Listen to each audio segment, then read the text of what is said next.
So, kumusta mga kanoysi? Welcome back sa ating YouTube channel muli na naman So, this video is from Melb's Castle. So, ang panonoorin natin ngayon is about na naman sa WPS nating mahal.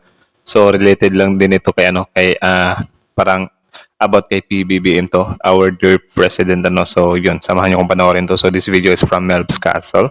Meron to pamagat na China takot sa missile attack ng Pilipinas. Long-range missile kayang spooking China. Kinakatakot. So, yun. Again, this video is from Melb's Castle. Support nyo yan. Tapos, syempre, kung trip nyo ng mga ganitong reaction video may kasama kayo manood, huwag nyo na rin kalimutan supportan yung YouTube channel natin, Filipino AC. So, yun, di na natin ito patatagalin pa. Simulan na natin, baka agawin pa ng China. Again, ang title ng video ito, China takot sa missile attack ng Pilipinas.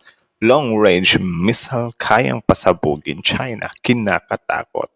So again, Melb's Castle, Filipino AC. So yeah, like, comment, share, subscribe. Start. Ang China kay Pangulong Bongbong Marcos. Lahat na Ulit. galit na galit ang China kay Pangulong Bongbong Marcos. Lahat na ata ng masasakit na salita binanggit at sinabi na. Pinagbantaan rin ito si BBBM. Ang pagkipag-alya.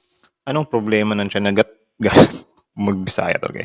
Do you think China kaya niyong sindakin yung pangulo namin sa ganyan-ganyan? Yung PADS administration nga, hindi nga umubra sa kanya eh.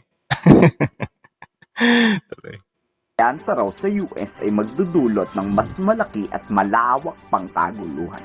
Sabay hirit na tuta at sunod-sunuran lang tayo ng Amerikano. Mas mabuti na yung isipin nyo na tuta kami kaysa naman kayo yung some kind alipin sa amin. 'Di ba? Buti pa yung tuta ang nantututa sa amin dito kasi may pa-presko na, may tawag diyan, may patulong na, may pinapadalang tulong. Isan kami magpapatuta sa inyo, China? Ha? Yung mga mamamayan nga ninyo, ayaw na nga sa inyo eh. Tapos sa inyo pa kami. No way. Ang nangyayari sa mga tuta, pinapabayaan at pinapain lang yan pag nagkagera. Ganyan ihalin tulad ng China ang Pilipinas sa pakikipagtulungan nito sa Estados Unidos. Sa huli, tayo raw ang masisira pag nagkagulo at umabot to sa digmaan. Ang anuman raw na plano ng US na pabagsakin ang China, hinding-hindi raw mangyayari. Ang South China Sea ay para lang raw sa mga Chinese. 关于美菲的军事合作，中方已多次表明立场。美国不是南海问题的当事方，无权介入。 The US is not a party to the issue of South China Sea and has no right to interfere in the maritime issues. Kaso meron kaming Mutual Defense Treaty. Kaso lang meron kaming MDT, o Mutual Defense Treaty. So yung Amerika parang nagiging bouncer namin. So lahat ng kakana sa amin, kahit saang lugar pa yan, of course, tutulong yan. Ganyan nagpa-function yung MDT namin. For example, what if meron akong bouncer from America? Bouncer ko siya sa Amerika. Bakit ba kapag dinala ko ba siya dito sa Pilipinas, sasabihin ng bouncer ko na, okay, doon lang kita tutulungan sa Amerika ha? Hindi ganun yun. Of course, tutulungan niya ko kahit saang lugar ako pupunta. Kasi bouncer ko siya eh. Same lang din dito, ang ginagawa ng Amerika, kahit sabihin nyo na South China Sea yan, meron kaming Mutual Defense Treaty. Diba? Kaya naman kami, kaya kami pumasok dyan sa MDT kasi nga, in times like this, tapos di namin gagamitin. Tapos sasabihin nyo, pawn kami, kawawain kami ng Amerika. Paano na lang kung walang Amerika? Bakit ba kapag wala bang Amerika dito, ibibigay nyo ba sa amin yung WPS ng matiwasay? Diba? Nung time nga ni Duterte na medyo humupa nga dyan, malaman-laman namin meron na palang gentleman's agreement. Walang Amerika that time ha, kasi parang pinull out ni PRRD yun. May pagbabago ba? Wala naman, diba? Diba? So ngayon, need naming tumindig. Of course, we need US. Yes, sila nag-offer naman din sila ng tulong. Alangan namang hindi namin tanggapin. Haharapin namin kayo, di namin kayo kaya. Diba? Hindi na lang aminin ng China na kaya sobrang triggered sila kasi yun, napupuwing sila sa Amerika eh. Or sa Pilipinas. Napupuwing sila sa Pilipinas.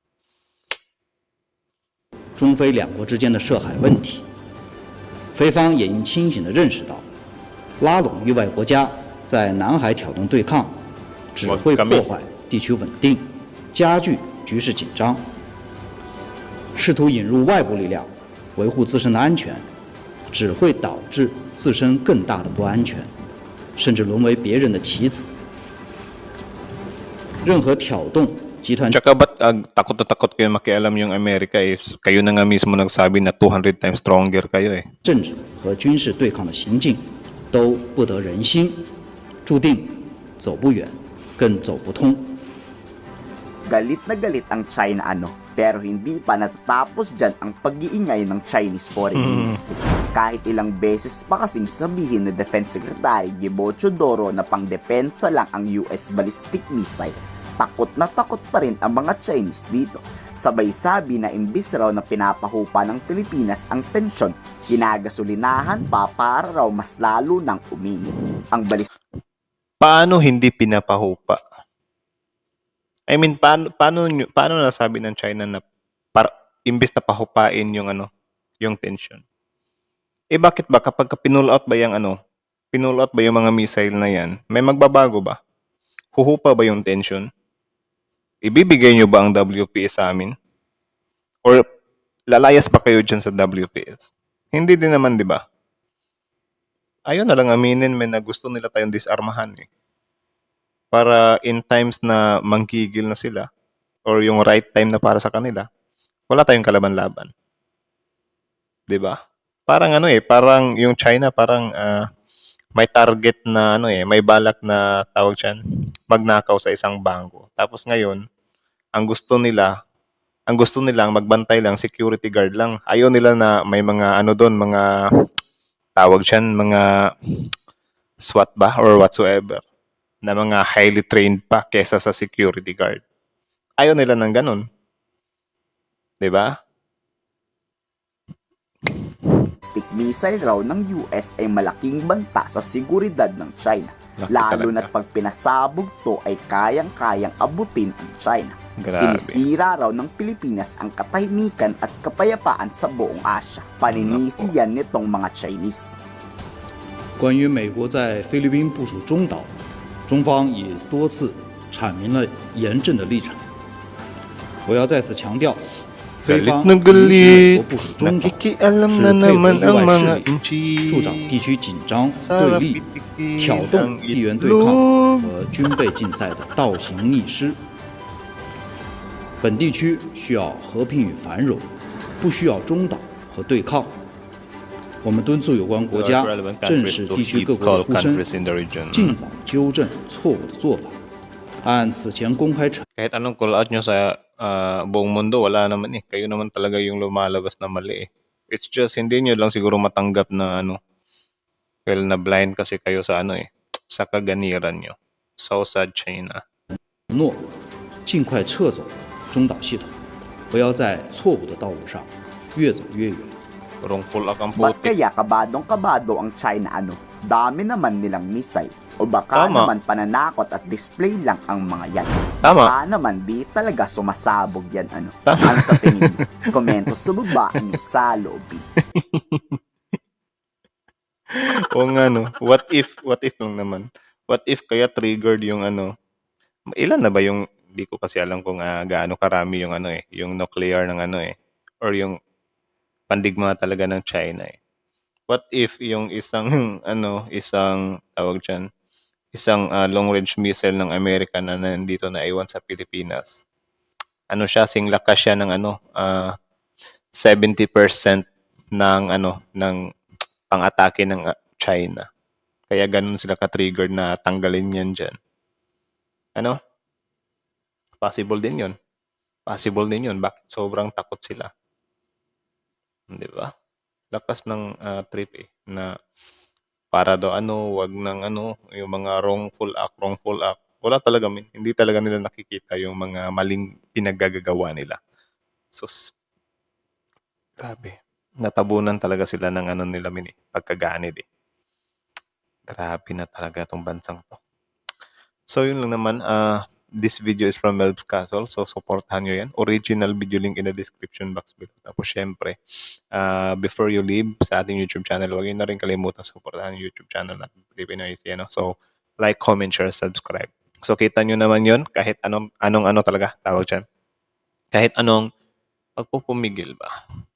Kahit anong gawin ng China, na tawag dyan, pagtatangka na alisin yung Amerika dyan. Sobrang malabo din talaga yan. Kasi syempre, yun nga, committed na nga yung US at Philippines sa MDT natin. Tapos yung sinabi naman ng China na Amerika dapat hindi makialam sa South China Sea. Hindi pwede yun kasi yun nga, yung MDT natin, parang ganun din yung nagpa-function eh. So, wala tayong talaga dun. Kahit nasabihin pa natin na inatake tayo ng or may nangyayari dyan sa WPS, parang lumalabas kasi na itong China ay parang bodyguard natin eh. So, anytime talaga na may tawag dyan, may mga sa atin, of course, tutulong yan. 'Di ba? Kasi kung sasabihin mo na, okay, may MDT tayo. Sige, sabihin natin na sana hindi makikialam yung yung tawag dyan, hindi makikialam yung tawag dyan yung Amerika dyan sa South China Sea kasi Philippines at China lang naman yung girian dyan. Anong use ng namin, Mutual Defense Treaty namin if ever ganun nga dapat? 'Di ba? What if atakihin kami ng Malaysia? Di din namin pwedeng pwedeng tumulong yung US kasi Philippines Malaysia 'yon. Parang sira pala. So kailan tutulong yung Kailan tutulong yung US kapag US na yung aatake sa amin?